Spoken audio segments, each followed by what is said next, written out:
जय झूलेलाल। हिंद सिंध वासियुनि खे निमोश तलरेजा जो नमस्कार क़बूल पवे। अॼु आऊं तव्हांजे साम्हूं का शाइरी या को मज़ाहिया टोटको न खणी आयो आहियां। ऐं नंढी सी ॻाल्हि तव्हां ॾो रखंदुसि। तमामु नंढड़ो आहियां मूं लाइ इहा ॻाल्हि ॾाढी वॾी आहे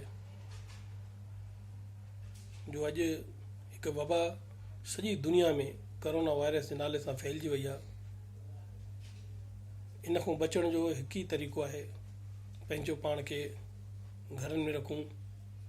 सरकार जे चवण मूजिबि लॉकडाउन जो पूरो ख़्यालु कंदे घरनि में रहूं।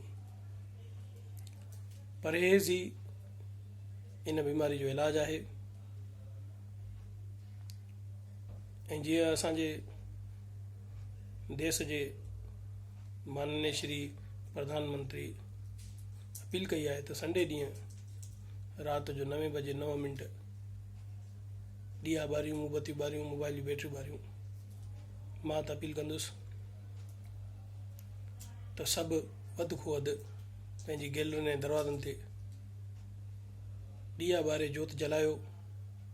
इहा जोत तव्हांजे घर जे दरवाज़े ते न बल्कि तव्हांजे अंदर में ॿरंदी ऐं तव्हांजी ज़िंदगी जी जोत खे हमेशह जीवित रखण लाइ इहो सोभारो क़दम साबित थींदी। सिंधवासियो ऐं हिंदवासियो, जिते जिते मुंहिंजी आवाज़ पहुचे थी, सभिनी खे हथ ॿधी वेनिती आहे त ॿेली संडे ॾींहुं राति जो 9 बजे घरनि ते ॾीया ॿारे जोत जलाए अंदर जी आत्मा सां प्रार्थना कयो त इहो वायरस, इहा बीमारी ख़तमु थिए ऐं असांजा साइंसदान जेके अणथक महिनत में लॻल आहिनि उन्हनि जी ॻोल्हा मुकमल थिए ऐं का दवा उन्हनि खे हथ अची वञे। ॿियो, मां उन्हनि जो बि तहे दिलि सां धन्यवाद कयां थो जेकी हिन मुश्किल घड़ीअ में बि